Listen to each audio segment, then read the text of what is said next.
Cinnamon.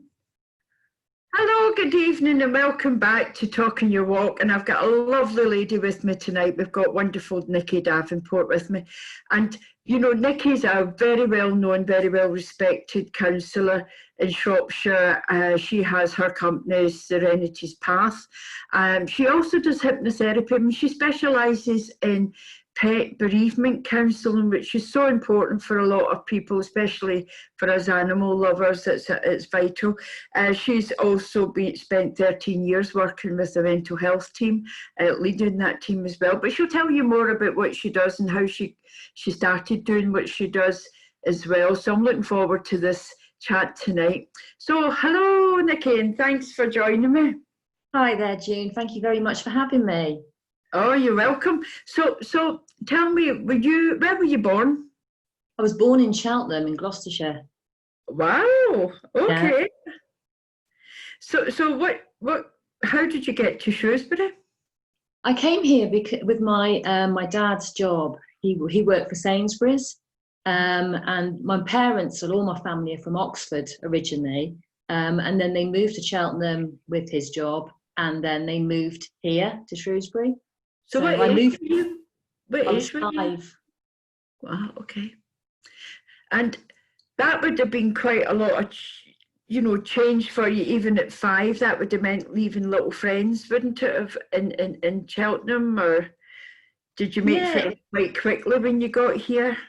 It did. And I was really fond of the garden in Cheltenham. That I really loved my garden. And my granny wasn't too far away because she was in Oxford, so it meant that her and my grandpa could come and see us regularly. So when we moved here, because obviously there was no motorway, the motorway wasn't here then.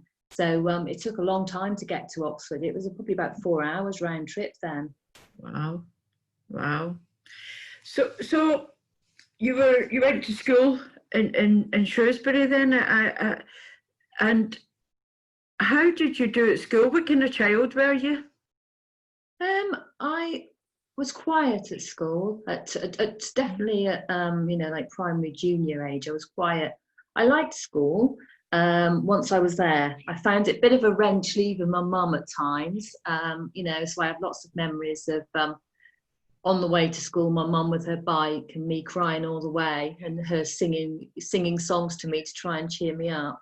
But yeah, once I was there, I was fine. And then obviously when I got onto secondary, I liked the social side of it. I liked my friends. I used to love going to see my friends, and I liked school. I had fond memories.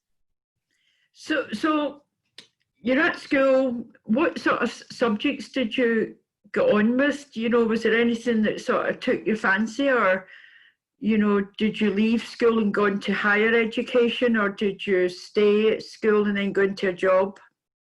I really liked English and art, really, my subjects.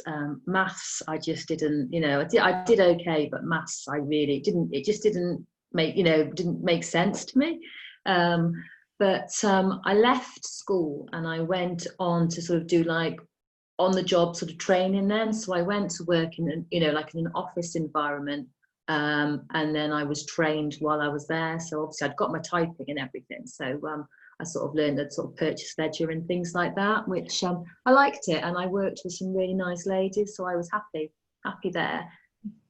And I suppose all through up until I had my children, I worked in that kind of environment, in an office environment, which I enjoyed. I mean, obviously I had fors and against, but I did really enjoy it.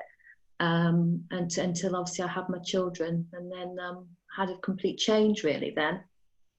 So when you say a complete change, I mean, what do you mean in terms of career, or just changed because you had the children?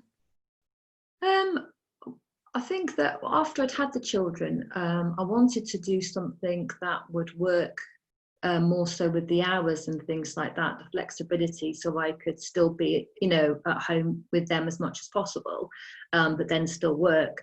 So I was able and fortunate to start working with a company, a charity that started with working with mental health.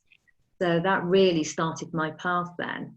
because whilst I was with the children, I'd had completed a Open University counselling course. So then that sort of was a stepping stone then into the mental health. So and then I worked there for 13 years. Why counselling? When you went to Open University, what attracted you to counselling? Counselling because I've always been really, really, really caring. I've always been very empathetic, and I've always picked up on people's feelings and emotions, and that wanting to help and make a difference. And so that with the mental health as well, because I think that I'd got a lot of insight with mental health because my mum worked at the psychiatric hospital in Shrewsbury. So I think that's when my sort of passion for that sort of started.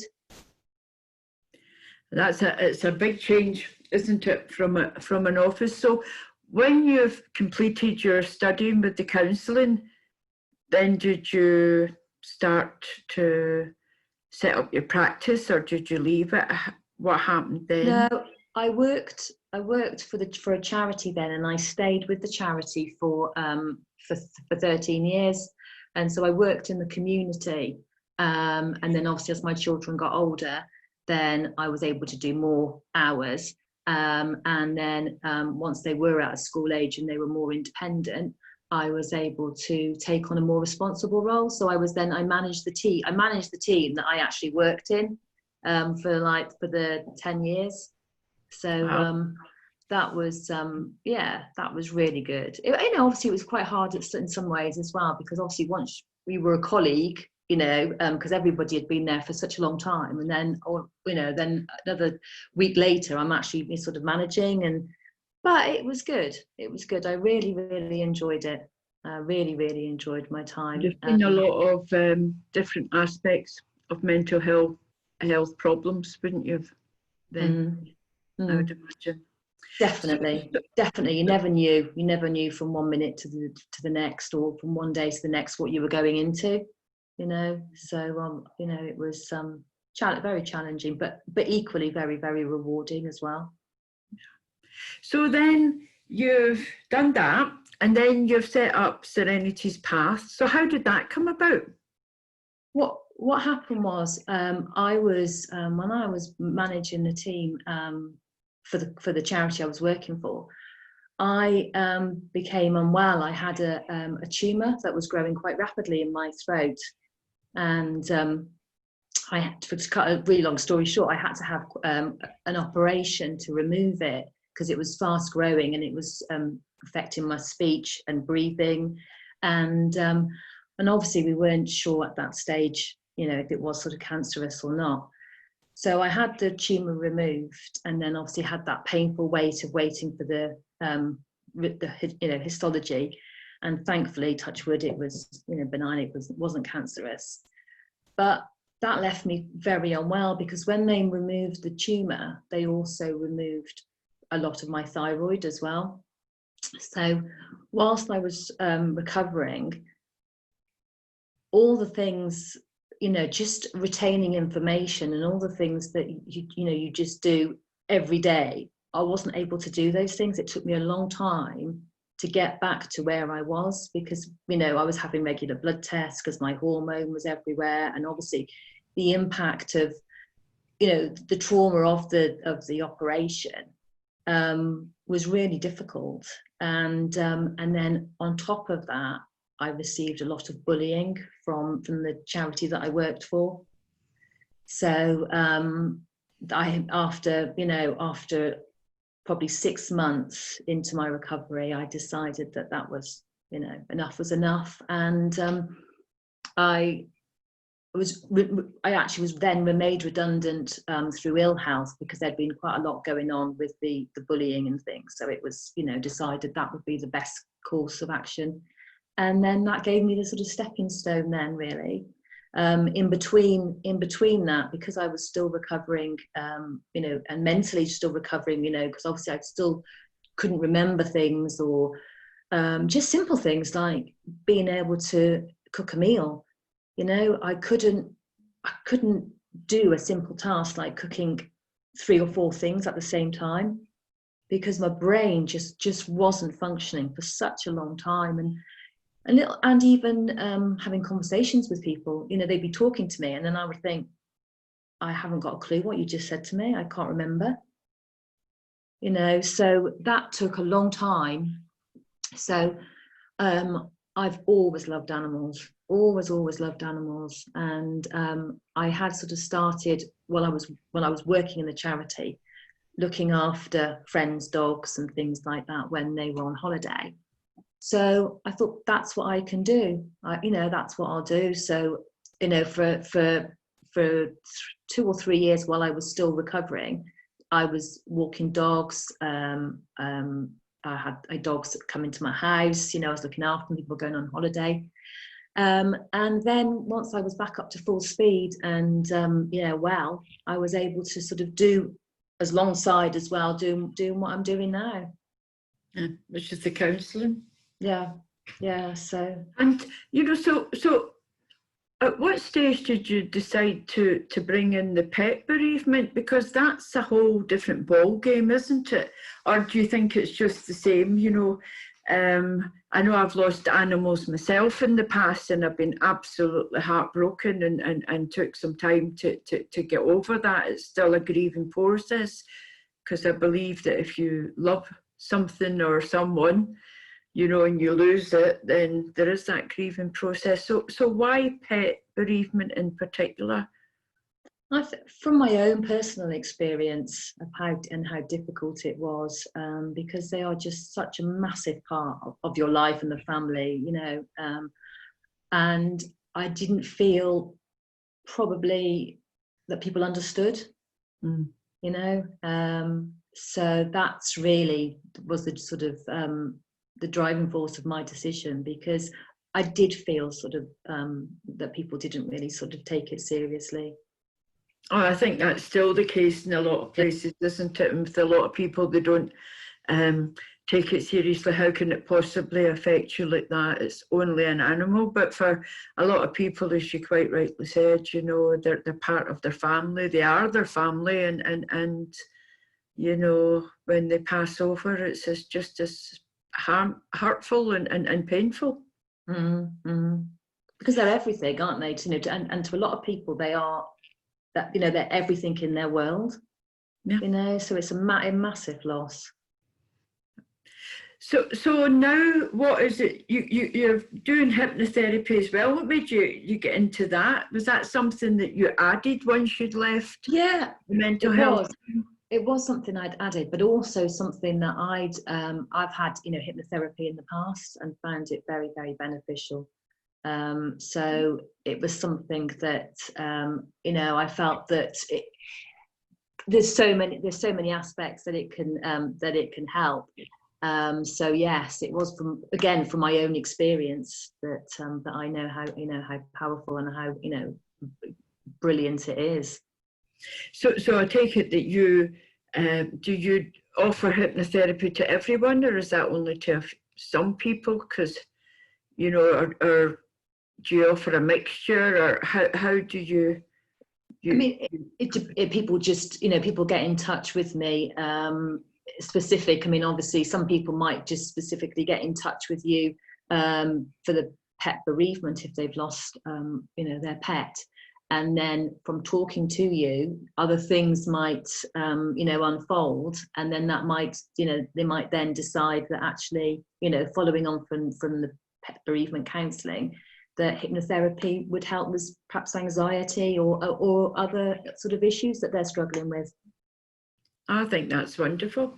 So if anybody was sort of watching this video and wanted to get in touch with you, what's the best way to do that? Do you have a website? Yes, I do. It's www.serenities, which is spelt IES, Serenities Path, at gmail.com. That's your email. And then do you have a website too? Is that? I have a website. It's Nicola, Nicola, .serenitiespath@gmail.com. sorry, I think I've given you the .com, haven't I? For the it's serenitiespath.co.uk. Ah, brilliant. And Facebook, do you have a Facebook page? Yes, I've got a Facebook as well, and that's at I think that's at Serenity's Path. Serenity's Path. Well, what I'll do is I'll find those links and then I'll add them to the video, you know, when I upload it onto YouTube. And do you operate from anywhere in particular, or do you visit people in their homes? How do people see you when they make an appointment? I do. At the moment, obviously, I'm doing online, you know, Zoom meetings and a telephone. Some people like telephone support. So I'm offering that, and I do the walk and talk therapy. But I do have a room that I use for my counselling, which I've found out this week is, you know, probably from next week, that's got the social distancing and all the everything sorted in place for us to be able to start practicing again. And where would you do that from? That's locally in Meagher Village that I do that. Yes, we've got rooms there at the Trinity Centre. So that's where I practice from there. Ah, lovely, nice building as well. Oh, it's lovely, and it's so calm. It's just such a lovely feeling when you go in. It's really lovely. Yeah. And you know, immediate sort of plans, I know we've been going through COVID, would you still be keeping up the Zoom meetings as well? Have you found that more people have contacted you from out with the area, or it's just the same, or how's that been for you doing the Zoom? I think the Zoom has, I mean, I was offering Zoom online services before. So yeah, so I have been doing that throughout, and the walk and talk therapies that I've been doing throughout. So I love the walk and talk therapy aspect. So where do you take them? What does that involve for somebody that's watching that maybe don't know what that means? I've got various routes that I use depending on people's capabilities and distances that they are able to walk. The quarry is somewhere that I used to use regularly because obviously it was quieter, whereas at the moment it's a lot busier. So it really does depend on the time of day and the days. But Liff Hill is another good one, and then I've got another one that's sort of local to me, which is it's quite hard to explain, but it's a safe route, and it's a lovely flat walk for people that if anybody that would struggle with sort of hills or anything like that. Yeah, you're not running them up Snowdon or anything like that. I'm not doing it. Well, Nikki, thanks so much for your time. It's been an absolute pleasure talking with you, and thank you so much, and I wish you every success for the future. Thank you so much for inviting me. I've loved it. Thank you very, very much. Thank you. Take care.